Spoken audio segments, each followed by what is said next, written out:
رخصت ہو بے سکونی، بے چین گھر سے جائے، ہر دل قرار مانگے، ہر ایک حقوق پائے، یہ کہ آئے گا ہمارے گھروں میں سکون کیسے۔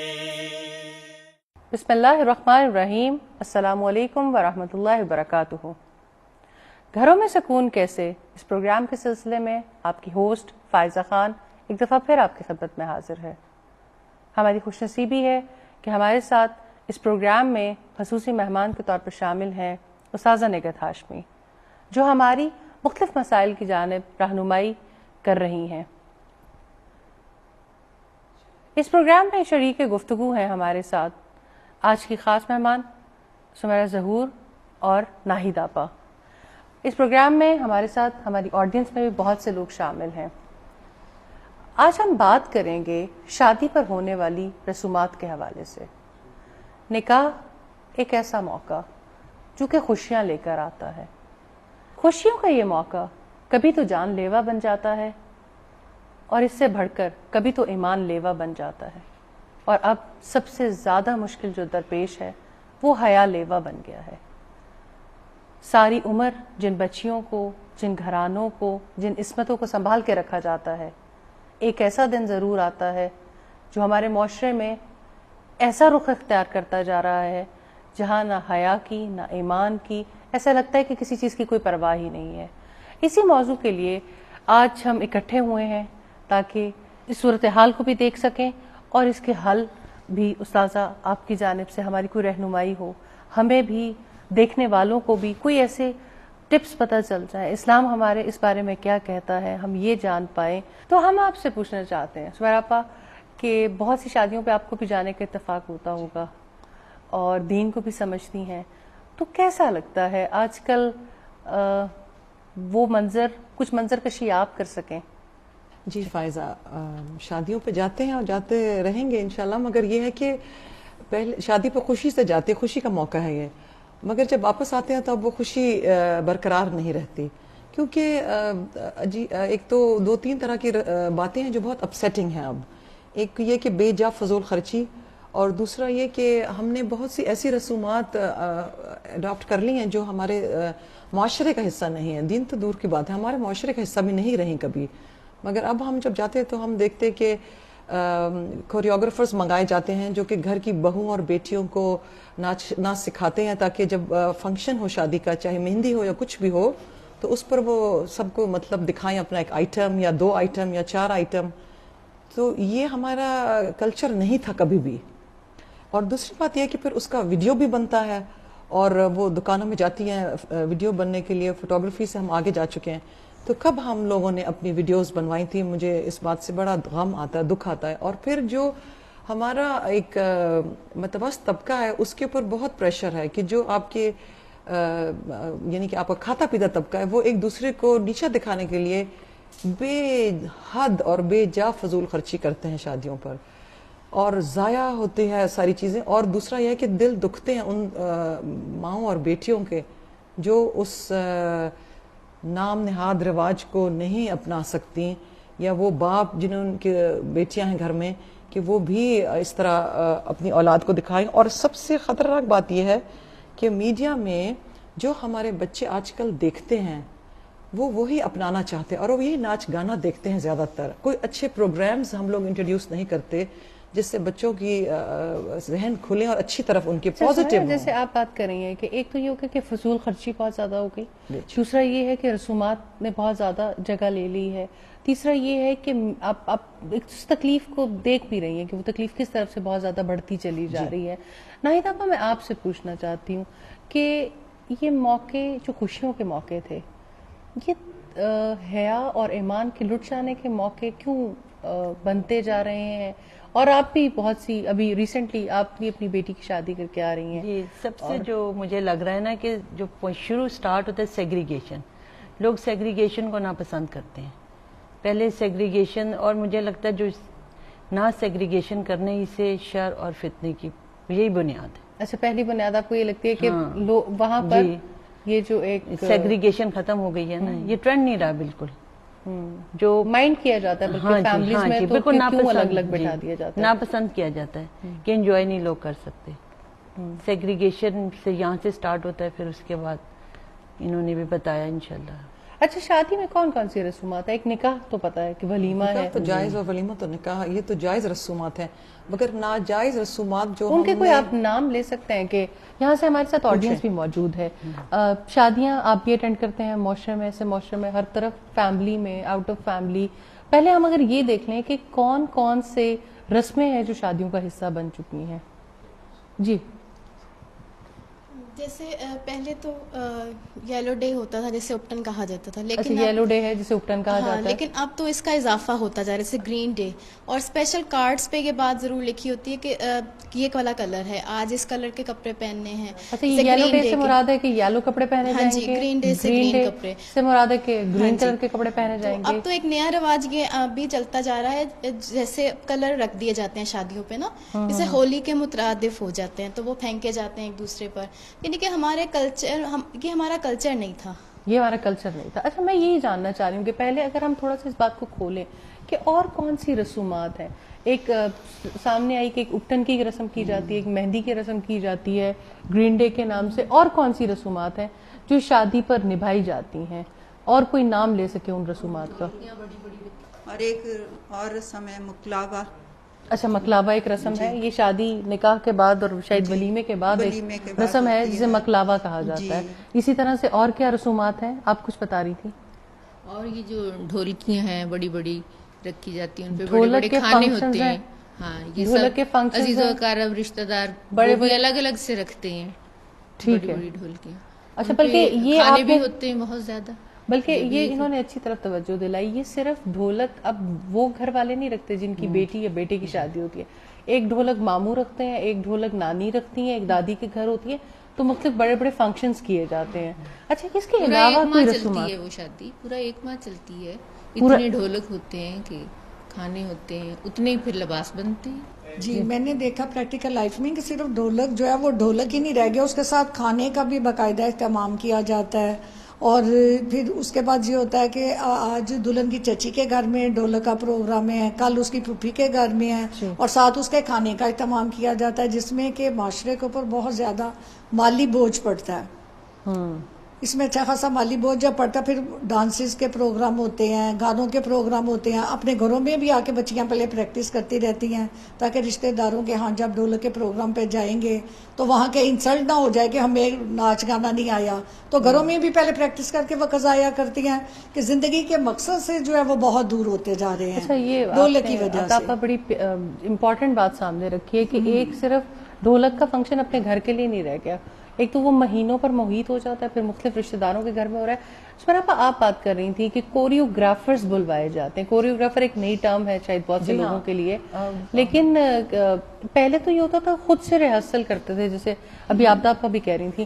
تو یہ کوریوگرافرز دیکھنے کا اتفاق آپ کو کہاں سے ہو گیا؟ وہ ایسے ہوا کہ میں ایک شادی پہ گئی جہاں پر بڑی جو بزرگ خواتین تھی, سب بڑے اچھے انہوں نے دوپٹے اوڑے ہوئے تھے اور بڑا اچھا ماحول تھا ایسی. اور پھر اچانک ایک مطلب ڈانس ماسٹر جیسے کوریوگرافر اندر آ گیا, اور انہوں نے اپنی بیٹیوں کو, ان ماؤں نے اپنی بچیوں کو خود انکریج کیا کہ آپ لوگ گروپس بنائیں.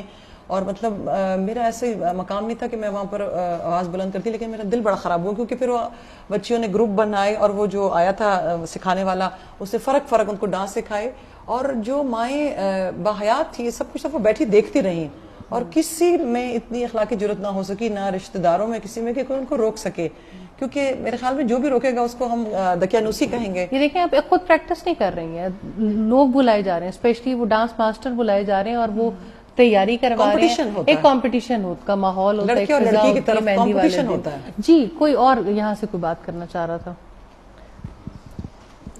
ان رسومات کے علاوہ اور بھی ایک چیز ہے کہ فوٹو شوٹ جو ہے آج کل, یہ ایک امپورٹنٹ چیز جو کہ بسا اوقات نکاح سے پہلے کیا جاتا ہے. اچھا. لیکن اس کے لیے اور بہت ہی بے حیا پوز بنوائے جاتے ہیں فوٹوگرافر سے, جبکہ فوٹوگرافر بھی نارہ محرم ہی ہوتا ہے. تو اس کے لیے ہے کہ یہ تو حیا کے بالکل عین تقاضوں کے عین منافی ہے, اور اس میں اللہ تعالیٰ کی حدود کے انکار بھی ہوتا ہے. یہ بھی ہے ایک فوٹو شوٹ ایک انتہائی دردناک پہلو ہے. کوئی رشتہ دار یا شوہر ہونے والا شوہر وہ بعد میں پہلے بیوی کو دیکھتا ہے. پہلے فوٹوگرافرز موجود ہوتے ہیں, کسی کو اجازت نہیں ہوتی کہ کوئی جا سکے اندر, اور فوٹوگرافرز جو ہے وہ مختلف پوز سے پکچرز لے رہے ہوتے ہیں. جی آپ کچھ شیئر کرنا چاہ رہی تھیں. جو ویل آف لوگ ہیں انہوں نے تو شادیوں میں چلو فضول خرچی کرنی ہے, اسراف کرنا ہے, لیکن اب جو ایک بیوہ عورت اس کی شادی, بچوں کی شادی پہ میں گئی, اس نے اپنے بچوں کی شادی اتنی اچھی کی کہ میں خود دیکھ کر حیران رہ گئی کہ اس کے پاس تو کچھ بھی نہیں, تو لیکن اس نے اتنی شاندار شادی کی. وہ سب سے لے کر پیسے مانگ کر اس نے اپنے رشتہ داروں سے, کہ اس کو بھی ساتھ چلنے کے لیے مانگنا پڑا. استاد ہم اینڈ میں بلکہ آپ سے بھی پوچھیں گے, ابھی تھوڑے سے اور مسائل سامنے آ گئے کہ زکوٰۃ کو ایک بہت بڑا مصرف شادی کرنا سمجھا جاتا ہے. لوگوں کی, بچیوں کی, بیٹوں کی شادیاں اس زکوٰۃ کے اس فنڈ سے پوری کی جاتی ہیں. تو اس کے بارے میں اسلام ہماری کیا رہنمائی کرتا ہے؟ لیکن انشاءاللہ اگر آپ اجازت دیں ہم کچھ اور لوگوں سے اس مسئلے کے بارے میں پوچھ لیں تاکہ ان کی ایکسپیرینسز سامنے آ جائے. جی, ان کے رسم و رواج کے علاوہ جو ایک ڈیمانڈ کرتے ہیں لڑکے والے لڑکی والوں سے جہیز کے نام پر, کہ وہ گاڑی تک پہنچ جاتے ہیں کہ فرنیچر کے علاوہ جو بھی گھریلو سامان ہے ان کے علاوہ, تو یہ لڑکی والوں کے اوپر تو بہت بڑا بوجھ ہوتا ہے اس کا. وہ بہت مشکل میں آ جاتے ہیں, وہ ان کو قرضہ بھی اٹھانا پڑتا ہے, ان کو کتنی تکلیف اٹھانی پڑتی ہے. پھر ساری عمر شادی تو ہو جاتی ہے, پھر بعد میں قرضے کا جو بوجھ ہے وہ اتارتے رہتے ہیں والدین. بلکہ جہیز کے نام پہ, تو جہیز کے نام پہ بھی ایک فنکشن کیا جاتا ہے جب سارے لڑکے کے خاندان والے آتے ہیں اور لڑکی کے خاندان والوں نے جو ان کے لیے تحفے تیار کیے ہوتے ہیں وہ ان کے درمیان بانٹے جاتے ہیں. تو اس طرح کی صورت ایک بات یہ ہے کہ جو لڑکے والے ہیں ان کے لیے اب ایک یہ بات بھی بن چکی ہے کہ وہ اپنے نا گھر میں ایک کمرہ یا ایک ونگ تیار کرتے ہیں اور اس کو بالکل فرنیچر سے خالی رکھا جاتا ہے, اور پھر بتایا جاتا ہے لڑکی والوں کو. یہ بھی بہت ایک آج کل کے یہ کچھ دیر اب ہو گئی اس بات کو کہ یہ ہم نے جی لڑکے کے لیے بنا دیا ہے گھر یا کمرہ یا ونگ, تو اب آپ اس کو ڈیکوریٹ کریں. یہ ایک چھپا طریقہ ہے کہ اس سے بھی آپ جہیز کیا ڈیمانڈ, یہ بھی ایک ڈیمانڈ ہے کہ آپ اس کو اب سجائیں بنائیں. تو پھر دیکھا جاتا ہے کہ کتنا سجا دیا کسی نے. صحیح. یہاں سے کوئی کچھ کہنا چاہ رہا تھا؟ ہاں جی, ہر ایونٹ جو ہے اس کے لیے علیحدہ ڈیکوریشن ہوتی ہے. جیسے مائیوں کا ہے تو سارا سیٹ اپ پیلا ہوگا, پھول بھی پیلے ہوں گے اور باقی چیزیں بھی. اور جب دوسرے دن مہندی کا ہوگا تو وہ سب کچھ ہٹا دیا جائے گا اور ایک اور کلر اس میں استعمال ہوگا.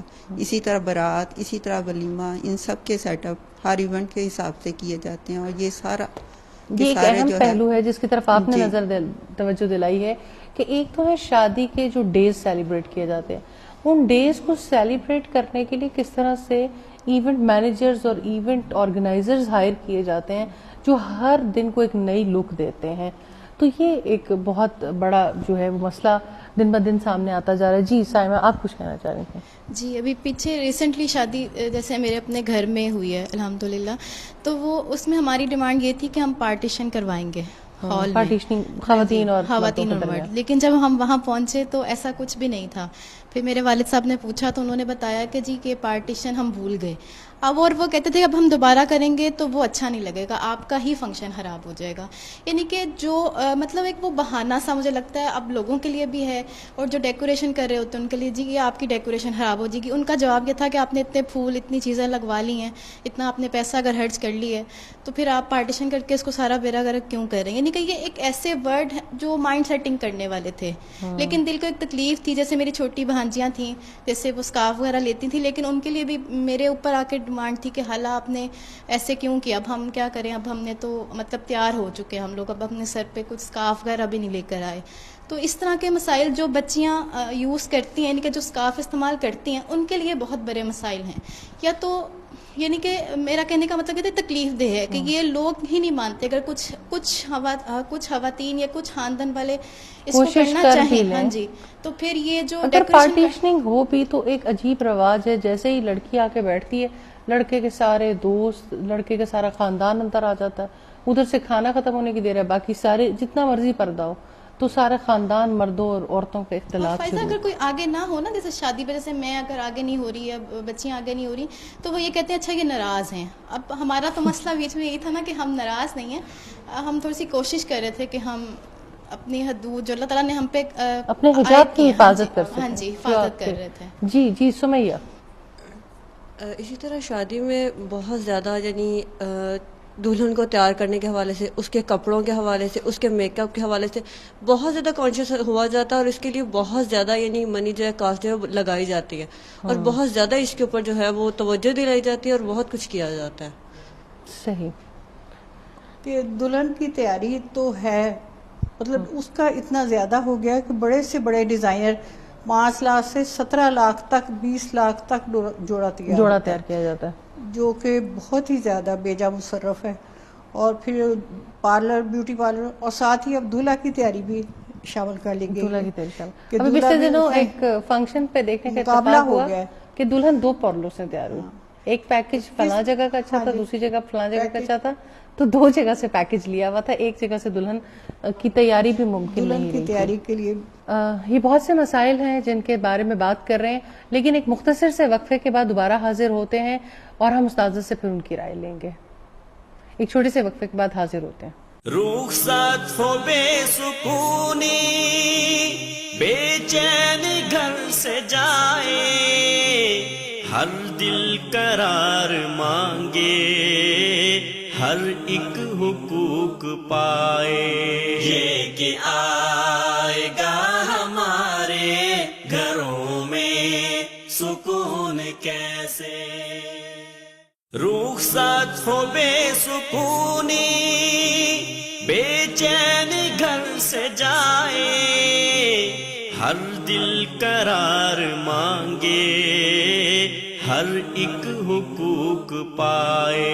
یہ کہ آئے گا ہمارے گھروں میں سکون کیسے. ویلکم بیک ناظرین. استاذہ، بریک پہ جانے سے پہلے آپ نے بہت سے لوگوں کی بات چیت سنی. کہیں ہمارے سامنے مختلف رسومات کی بات آئی، کہیں فضول خرچی کی بات آتی ہے. بہت سے واقعات ہیں جو یہاں سے بھی ہماری آڈینس میں سے بھی لوگوں نے شیئر کیے، ہمارے مہمانوں نے بھی سامنے رکھے. رسمیں بہت بڑھ گئیں، لڑکیاں بہت کانشیس ہو گئیں، کہیں جوڑے کے حوالے سے، کہیں میک اپ کے حوالے سے، کہیں متوسط طبقہ ہے، ماں باپ پہ بہت پریشر آ گیا، کہیں سسرال والوں کی ڈیمانڈز بہت زیادہ بڑھ گئیں. یہ معاشرہ کس جانب جا رہا ہے اور یہ کہاں تک چلے گا؟ فائزہ، بات یہ ہے کہ معاشرہ جس جانب جا رہا ہے اس کا تو سارے لوگ ہی احساس کر رہے ہیں. ایسی بات نہیں ہے، جانے والوں کو بھی پتا ہے اور لے جانے والوں کو بھی پتا ہے. ہمارا ہر قدم معاشی اعتبار سے بھی، معاشرتی اعتبار سے بھی تباہی کی جانب ہی جا رہا ہے. اس میں کوئی شک نہیں کہ شادی کا موقع خوشی کا موقع ہوتا ہے، بے شک، اور خوشیاں منانا ہمارا حق ہے. لیکن بات خوشی کی ہو یا غم کی ہو، جس نے یہ جذبے انسان کے اندر رکھے اس نے خوشیاں سیلیبریٹ کرنے کے طریقے بھی سکھائے. جو طریقے انسان کو سیٹسفائیڈ کر سکتے ہیں وہ طریقے مختلف ہیں. اب دیکھیں، جیسے خوشیاں تو جنگل کے جانور بھی مناتے ہیں، لیکن جنگلی جانور جس وقت خوشی مناتے ہیں تو آسمان کی طرف منہ کر کے زور زور سے آوازیں نکالتے ہیں. بالکل ایسا. اگر انسان بھی اسی طرح کے طریقے اختیار کر لیں تو ظاہر ہے کہ یہ ان کی انسانیت پر تو حرف ہے. لیکن استاذہ، ہمیں شادیوں پہ تو یہی نظر آتا ہے کہ بھنگڑے ڈالے جا رہے ہیں اور نعرے لگاتے ہیں، اور سارے، مطلب یہ آپ نے بڑی صحیح اگزامپل دی ہے کہ اسی قسم کی حالت شادیوں پہ بھی نظر آتی ہے. یعنی ان جانوروں میں اور انسانوں میں کوئی خاص فرق تو نہیں ہے اس معاملے میں. ہمیں ضرور دیکھنا چاہیے اس بارے میں بالکل کہ ہمارے رویے کیسے ہیں، اور آیا واقعی یہ خوشیاں دیر پا بھی ثابت ہوتی ہیں؟ آیا واقعی اس کی وجہ سے یعنی زندگی کا مقصد بھی پورا ہوتا ہے؟ ہم وقتی طور پر اپنے آپ کو سیٹسفائیڈ اگر کرنا چاہتے ہیں، کیا وقتی طور پر بھی سیٹسفیکشن نصیب ہوتی ہے؟ یعنی آپ اگر ہم معاشی اعتبار سے دیکھیں تو جو پسے ہوئے طبقات ہیں، پسے ہوئے لوگ ہیں جن کی اتنی آمدن نہیں ہے جتنا زیادہ وہ پریشرائزڈ ہوتے ہیں خرچ کرنے کے لیے، تو بظاہر جو خوشی کا موقع ہے وہ دراصل معاشی قتل کا موقع ہے. تو یہ ہم اپنے آپ کو دھوکہ نہیں دے رہے؟ استاذہ، بڑے اپنے اہم ٹرم یوز کیے کہ یہ تو ایک معاشی قتل کا موقع ہے. لوگ قرضوں تلے دب جاتے ہیں اور ساری عمر بیٹیوں کے جانے کے بعد بھی ماں باپ قرض ادا کرتے رہتے ہیں. لیکن پھر بھی یہ سب کچھ کرنا کیوں چاہتے ہیں؟ بات یہ کہ بندے کے مقاصد میں جب اللہ کی رضا شامل نہ ہو، اللہ کو راضی کرنے کی بجائے اپنے جیسے انسانوں کو راضی کرنا چاہے، نہ انسان راضی ہوتے ہیں، نہ انسانوں کی یہ اس کوشش کو کہیں قرار ملتا ہے. اس کا کوئی اینڈ ہے ہی نہیں. انسان کسی صورت راضی نہیں ہو سکتے.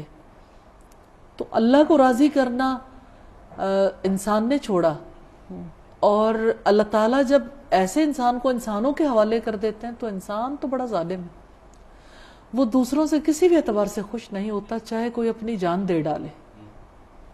بہرحال ہم بات یہ کر رہے تھے کہ یہ معاشی قتل بھی ہے، حیا کا قتل بھی ہے. جی بالکل. آپ لوگوں نے جیسے مثالیں دیں، تو آپ یہ دیکھیں کہ شریف گھروں میں کس نوعیت کے کام شروع ہو گئے. کیا آپ لوگ نہیں جانتے؟ آپ لوگوں میں سے بہت سے لوگ جانتے ہیں کہ کس طرح شریف گھروں کی موویز جو ہیں وہ دبئی تک پہنچی، اور شریفوں کا مجرا کے نام سے یہ مووی ریلیز بھی ہوئی. اور بے شمار ایسی موویز جہاں بچیوں نے لڑکوں نے مل کے شادیوں پہ ڈانسز کیے.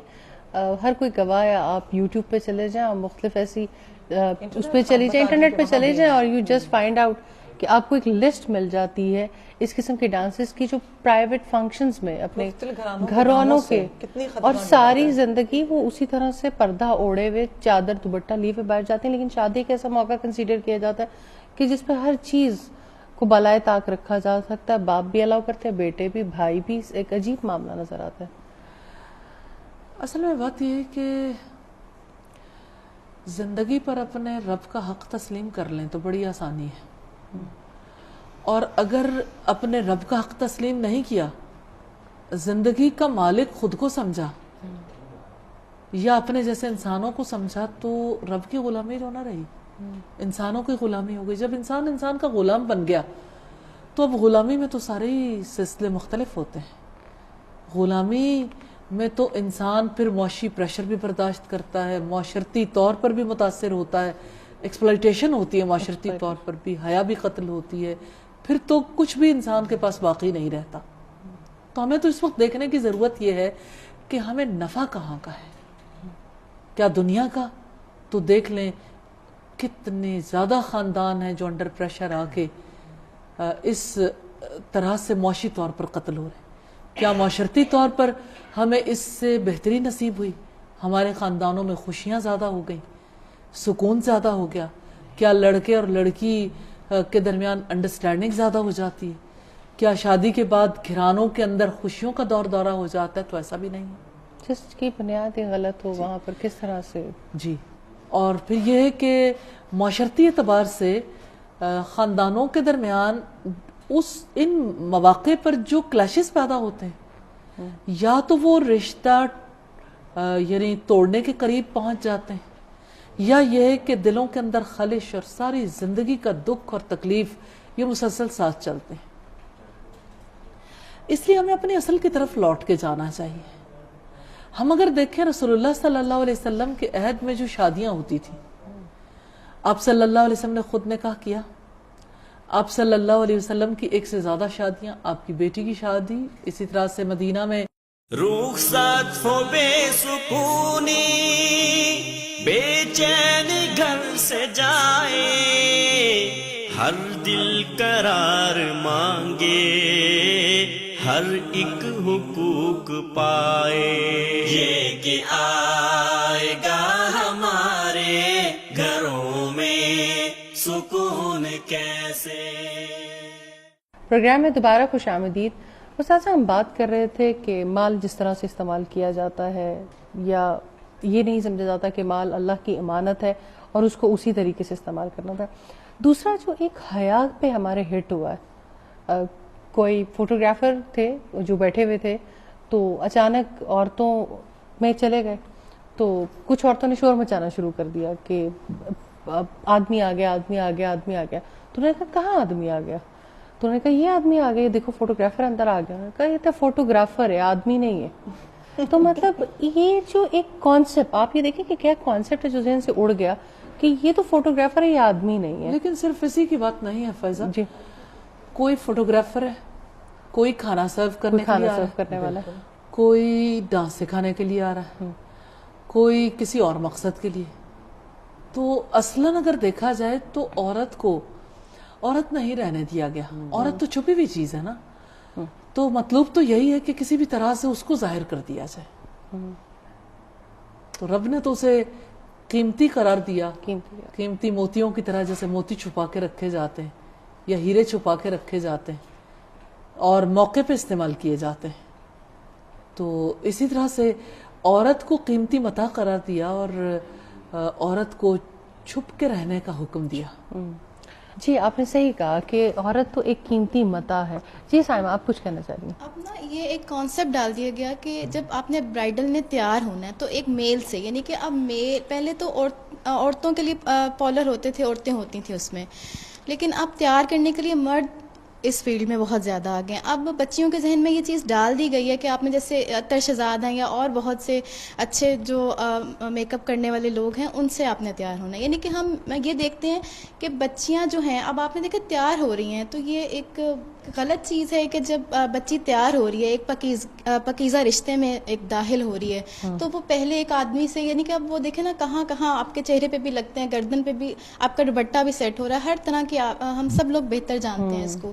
یہ سائمہ صحیح طرح توجہ دلا رہی ہیں کہ اب مرد ہیں جو میک اپ آرٹسٹ کے طور پہ دلہنوں کا بھی میک اپ کرتے نظر آتے ہیں, تو یہ ایک تکلیف دہ سلسلہ ہے. سہرا آپ کچھ کہنا چاہ رہی تھی؟ میں یہ کہہ رہی تھی کہ جیسے استاذہ نے بات کی کہ شادی بیاہ کے موقع پر جو یہ نام نہاد ڈیزائنرز نے لڑکوں کے دولہا کے لباس بنانے شروع کی, جس میں وہ بہت سا ریشم اور بہت سے دوپٹے اور بہت سے کپڑا استعمال کیا جاتا ہے, تو دلہنوں کا کم ہوتا جا رہا ہے لباس. یعنی کہ وہ ایسا دن ہے جب اس کو اس کے شوہر کے علاوہ اتنی وہ سجاتے ہیں ہم دلہن کو. دلہن ایک کہا ہی جاتا ہے کوئی چیز سجی ہوئی ہو کہ فلاں بلڈنگ سجی تھی دلہن کی طرح, تو ماشاءاللہ دلہن تو بڑی سجی ہوئی ہوتی ہے. تو میرا خیال ہے کہ اس کو جس کے لیے سجی ہے وہی اس کو پہلے دیکھے, اور اس سے پہلے اس کو ڈھک کے رکھنا چاہیے ہمیں. تو سب سے پہلے تو یہ کہ وہ اسی کو اتنا کم لباس اب دیا جا رہا ہے, اور یہ ایک ٹرینڈ پھر سے سیٹ ہو گیا کہ مطلب باہوں کے بغیر اور اس طرح کر کے لباس بن رہے ہیں, بڑا پسند کر رہی ہیں بچیاں ہماری. اور جو لڑکے ہیں دولہا ان کے لیے لمبے لمبے چوغے ہیں اور باقاعدہ دوپٹے ہیں اور باقی سارا پگڑی کے علاوہ اور لڑکیوں کے جو ہے وہ آستینیں بھی اڑ گئی اور دوپٹے بھی کم ہو گئے. تو یہ والا معاملہ ہے. تو استاذہ اس حوالے سے یہ جو انہوں نے اس طرف توجہ دلائی ہے, کتنی قیمتی بات ہے جو محمد رسول اللہ صلی اللہ علیہ وسلم نے ارشاد فرمائی, اذا لم تستحی فاصنع ما شئت, جب تم بے حیا ہو جاؤ تو تمہارے جو جی میں آئے کر گزرو. یعنی جب حیا باقی نہیں رہتی تو پھر ایمان بھی باقی نہیں رہتا. رسول اللہ صلی اللہ علیہ وسلم نے فرمایا حیا اور ایمان دونوں ساتھ ساتھ رہتے ہیں, ایک اٹھے تو دوسرا بھی اٹھ جاتا ہے. تو یہ بات تو یہی ہے کہ یعنی ایمان نہ رہا تو حیا نہیں رہی, تو اب کسی قسم کی کوئی پردہ داری نہیں رہ گئی, اب اس کا کوئی اینڈ نہیں ہے. کوئی اینڈ نہیں ہے. استاذہ جہاں پر ہم بات کر رہے ہیں برے پہلوؤں کی, کچھ شادیوں پہ ریسنٹلی جانے کا اتفاق ہوا, فنکشن بھی اچھا ہے, بہت خوبصورتی سے سجایا بھی گیا ہے, لیکن پردے کا خاص اہتمام رکھا گیا.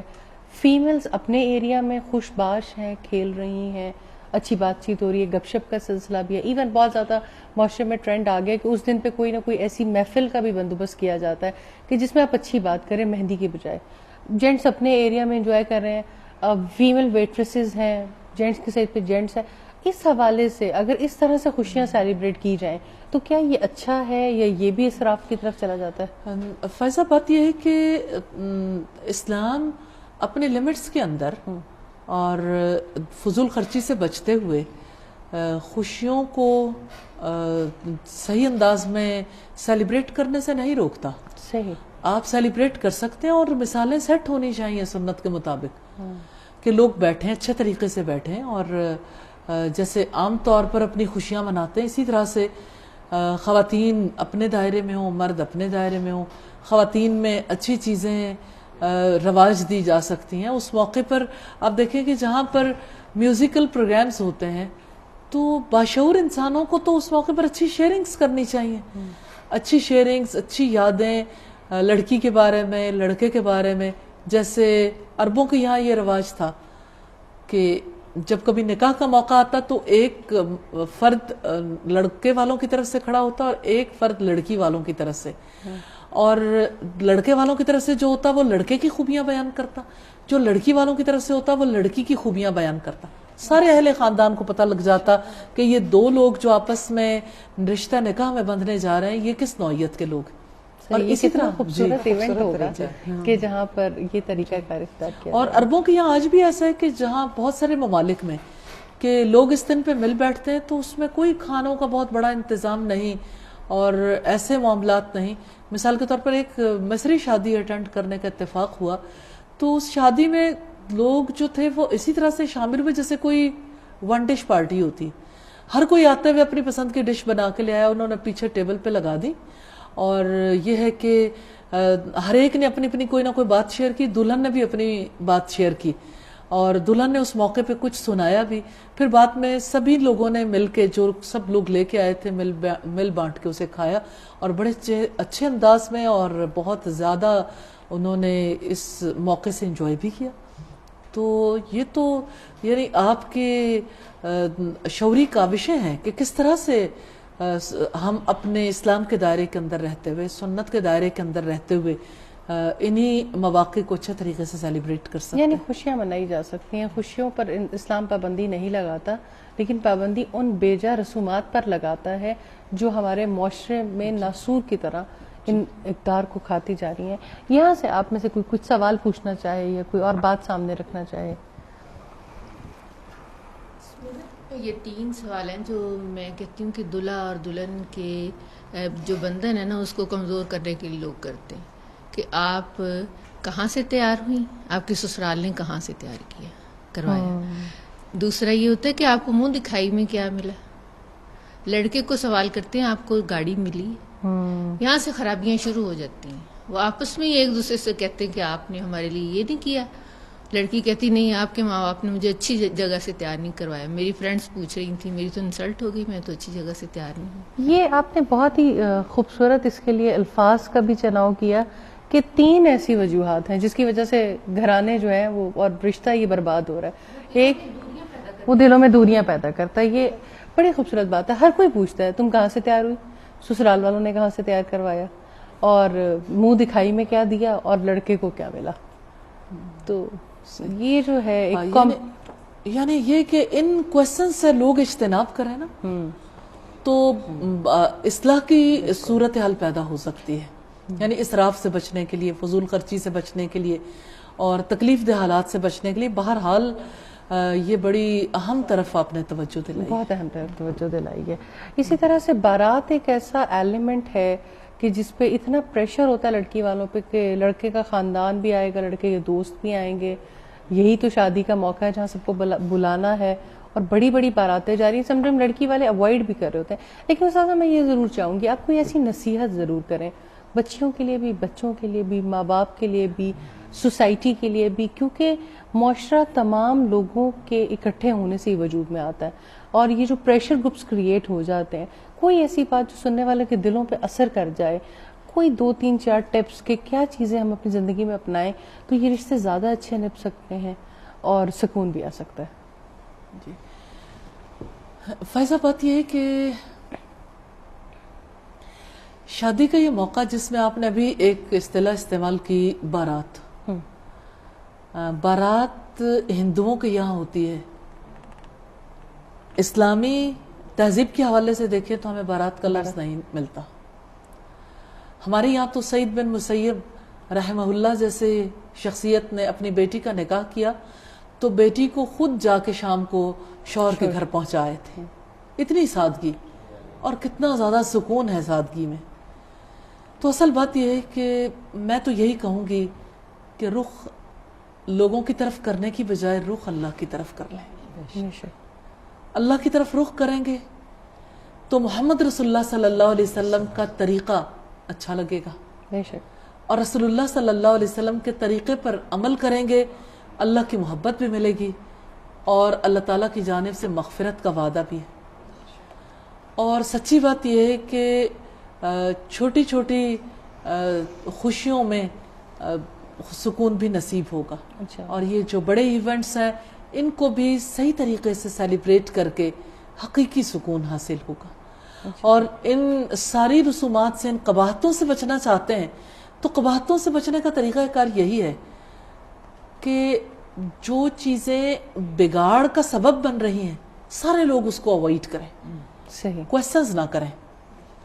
مثال کے طور پر ابھی مسرت جیسے بتا رہی تھی کہ کون کہاں سے تیار ہوا، لڑکی کہاں سے تیار ہوئی، اپنے گھر میں، سسرال والوں نے کہاں سے تیار کروایا. پھر یہ کہ جیسے لڑکی کو منہ دکھلائی میں کیا ملا اور لڑکے کو سسرال والوں کی طرف سے کیا ملا. تو حالات تو ایسا ہی ہو گئے کہ اگر حکومت کی طرف سے کچھ پابندیاں عائد بھی کی گئیں کہ کھانا جو ہے وہ تھوڑا سا کنٹرولڈ ہو جائے، تو وہی جو سرمایہ ہے وہ بہت سارے اور معاملات کے لیے شفٹ ہو گیا. یعنی بہرحال ہمارا اوور آل امت کا سرمایہ ضائع جا رہا ہے اور امت کے افراد ضائع ہو رہے ہیں. کتنے بچے ہیں، کتنی بچیاں ہیں جن کا رخ رب کی طرف ہو جائے تو آج بھی وہی سما پیدا ہو سکتا ہے جیسے اقبال نے کہا تھا کہ آج بھی ہو جو براہیم کا ایماں پیدا، آگ کر سکتی ہے انداز گلستاں پیدا. تو سچی بات یہ ہے کہ اسی ایمان کی ضرورت ہے.